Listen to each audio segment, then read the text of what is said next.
Okay, so this tutorial is for the benefit of people that don't have a copy of Synth.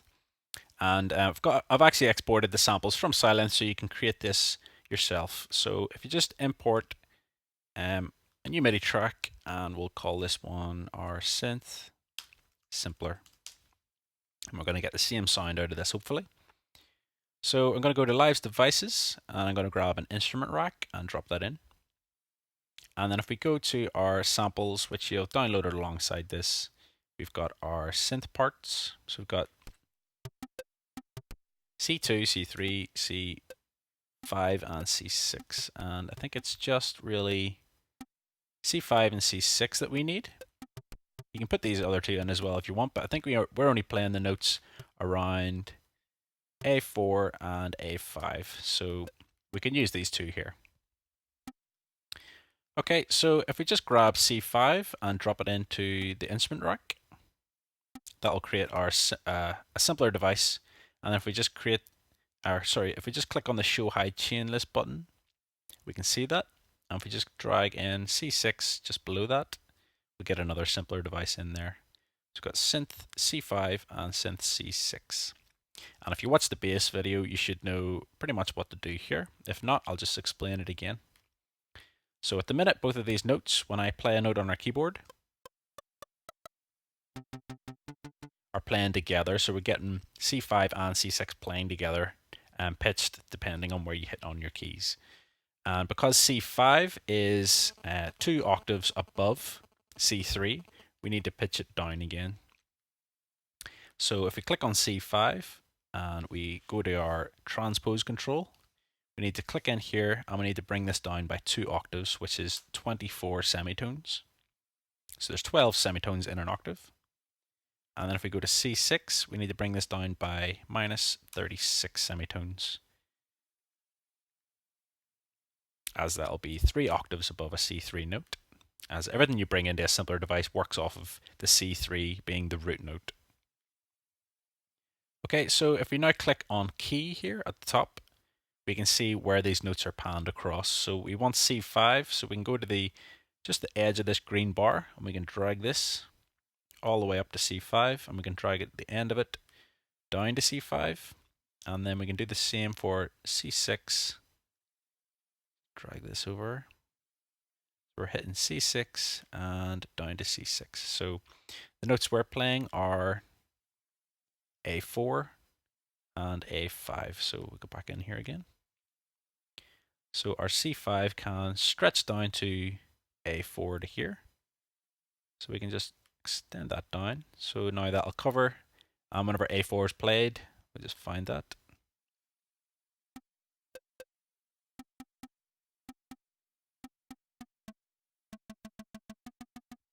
So that just pitches the C5 down to A4 for us.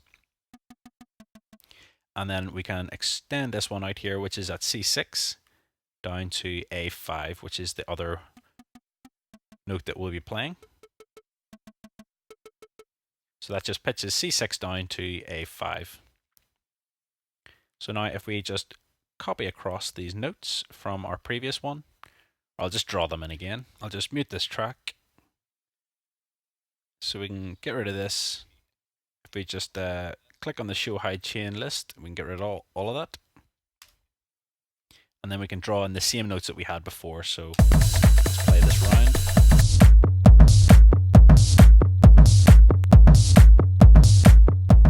So we'll set it to 1/32 and draw a quick note in.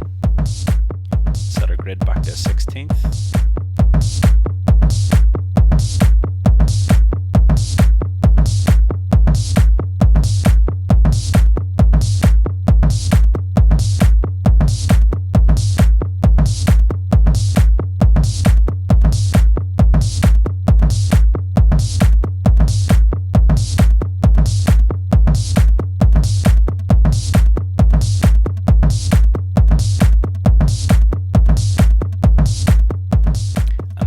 Set the groove on as well here. We'll draw our notes in an octave above on the second and third notes in each time.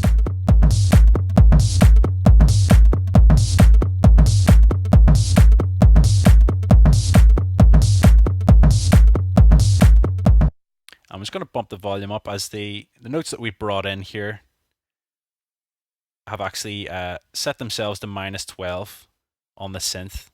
And so if we just click on the volume and set it to 0 in each case, as that's the volume they were exported out at, was 0 dB.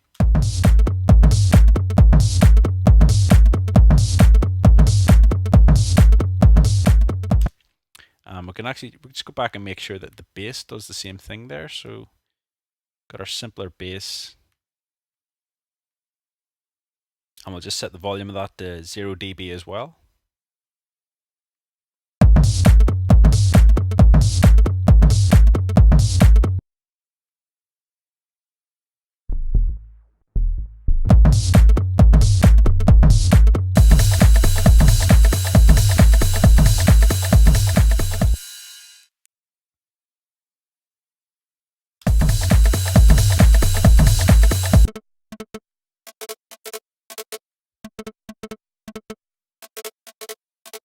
So you can hear there the silent synth actually has a bit more high end or a bit more white noise to it, and that's just the way we created the patch itself. Doesn't really matter at the end of the day. Okay, so what I'm going to do is just add in the same effects here. I'm going to drop in the simple delay. So I'll go to Live Devices and grab a simple delay, bump the dry wet up to 100, set our syncs to time, bring one down to 1. We'll set the other one at about 15 milliseconds, and this just delays the signal by 15 milliseconds and creates a nice stereo effect to it. And then we'll do a nice high pass, grab a filter.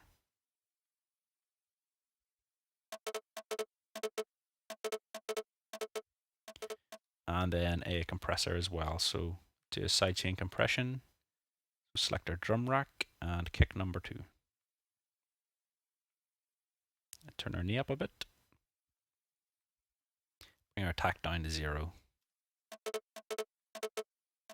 Just adds a slight bit of sidechain compression.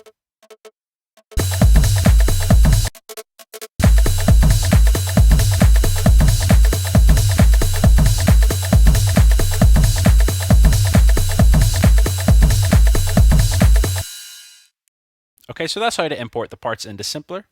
In the next tutorial, we're going to have a look at using the Simpler again, but this time bringing in some string parts to play alongside our tune.